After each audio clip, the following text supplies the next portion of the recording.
Hey guys, this is Greg Fraser with Jing Shen Kuoshu, back with another martial arts tip for the week. This is a request by Skip. Skip was asking about how he could sort of better improve the rotation in his witicks and everything here. He comes from sort of a karate background, so I'm going to make it sort of similar, a drill that you can do at home for solo practice. Now first of all, there's a bunch of different ways people hold grips, okay? You have your base one where we've got the grip between the index finger and the thumb, and I'm using a squeeze. This allows me to get a lot of rotation. The only problem with this is that the weapon can be taken out of your hand quite easily. A lot of the more competitive fighters will hold with a full hand grip, so they can get, and you just have to work on developing that wrist roll. What I like to do is use a trigger finger. Okay, so I'll use this both with my knife combat and with my basically all your weapons combat. What I do is I'm using this middle finger going down in sort of kind of like a Spider-Man type technique right here. Okay, what I'm doing with this is I'm still maintaining the squeeze. I've got this as my primary finger, and the other ones will close down to add the closing mechanism. But that middle finger, if I happen to be in a weapon situation, whether it be a bladed or a blunt force weapon, I'm using this finger as my primary grip, because even if I get caught on my last two fingers, that primary one, that middle finger still got the grip. Same thing with my index finger. If I get caught there or on the thumb, I still have that squeeze. And it takes a little bit of getting used to. Once you get it, it's nice, and you can really get a nice whip out of your stick. Okay, so Skip was asking, he was having troubles getting the witick, okay, or the abanico witick. There's a variety of witicks, but what we're working on here is if you're starting off and I line up, notice my elbow, okay? My tip's pointing into the center, and what I'm doing is I'm going to bring this elbow all the way across my body as a whip of a stick turns back to the center point, okay? So I'm doing that, boom, here. It's not just here. It's not just in the wrist. You've got to use that elbow. If you add a little bit of hip rotation, it adds it quite a bit extra to your strike. You can add a little more torque and stepping in as well. Okay, so I'm going to give you a basic drill that you can practice. Now if you look at it, and I just basically look at this as sort of a karate kind of form, if you're looking at the high block, okay, with the tip facing down, like a high side block, down to a low, maybe blocking against a kick with the tip rolled over, this is your outside, depending on your stance. Let's take this as my inside stance right here, okay? And you should be able to do this from both stances, okay?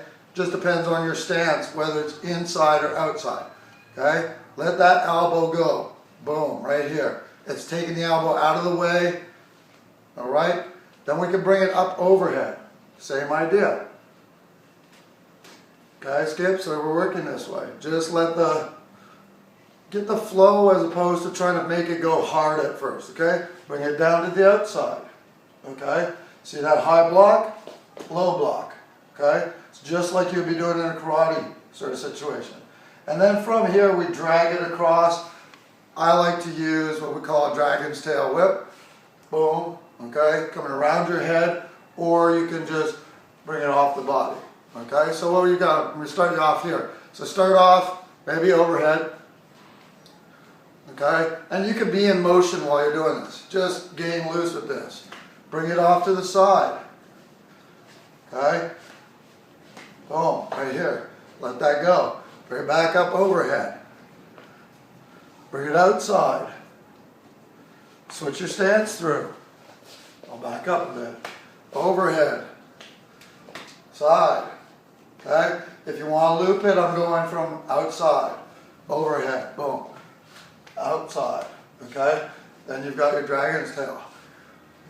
Back in. Okay, so mix these. This is just something that you can do. Get in the elbow. Notice outside block, inside block like a karate. That's how the forearm's going to come across. Alright? Let the thumb point in to thumb point in. Alright?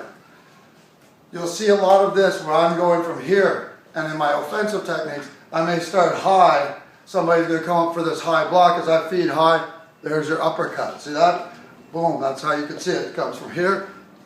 Same thing with the low. If I'm coming here, I'm going to go and I'm going to fake low. As soon as before the wrist breaks, it jumps back up. So I'm coming here, okay? So if I'm going both sides, we call this a fan, just keep it English, Okay? You got your fan, overhead, side to side. Okay? Dragon's tail. Again, see I'm cutting through, the blades coming through on the back side. Okay? There's your dragon's tail, boom. And it's essentially a long version of your number 1 block. Okay? And then you just start putting it together. Work them over. Move around, move around, move around. Okay? If I'm doing what they say, abanico, okay, your fan, or I can do my single scorpions where I'm just the single bounce off right there. Okay? Of course, you can uppercut overhead or low overhead. Okay? If I'm coming in, I'm feeding low and going for that stab right there. Alright, same thing on the back side. Feed low, boom, right up into the head. Here as well, bang. Feed them, let them see it, see the weapon, feel the stick. Good. Alright, that's good for today. Talk to you guys soon.